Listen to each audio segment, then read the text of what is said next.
ഡൈനോസറുകളാണ് പക്ഷികളായത് എന്ന് എങ്ങനെ മനസ്സിലായി? മനുഷ്യർക്ക് ഡൈനോസറുകളുടെ ഫോസിൽ കിട്ടിത്തുടങ്ങിയ കാലം തൊട്ടേ ഇവയ്ക്കും പക്ഷികളും തമ്മിലുള്ള സാമ്യം ശ്രദ്ധിച്ചിരുന്നു.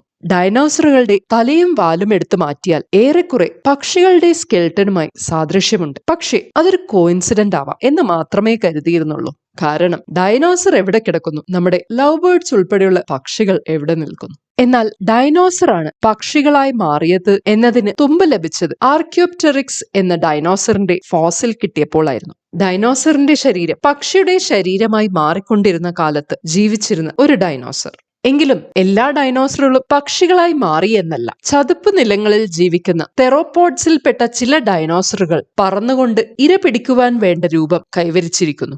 തെറോപോഡ്സ് ഡൈനോസറുകൾക്ക് ശത്രുക്കളെ പേടിപ്പിച്ച് അകറ്റി നിർത്തുവാൻ ആദ്യമേ അവയ്ക്ക് തൂവലുകൾ ഉണ്ടായിരുന്നു. ഈ തൂവലുകൾ പിന്നീട് പറക്കുവാൻ സഹായകരമായി മാറുകയാണ് ചെയ്തത്. പിന്നീട് ആസ്ട്രോയിഡ് പതിച്ച ശേഷം തെറോപോഡ്സിലെ പറക്കുവാൻ കഴിയുന്ന ഡൈനോസറുകൾ മാത്രം അതിജീവിച്ചു. അവയാണ് ഇന്ന് നമ്മൾ കാണുന്ന പക്ഷികൾ.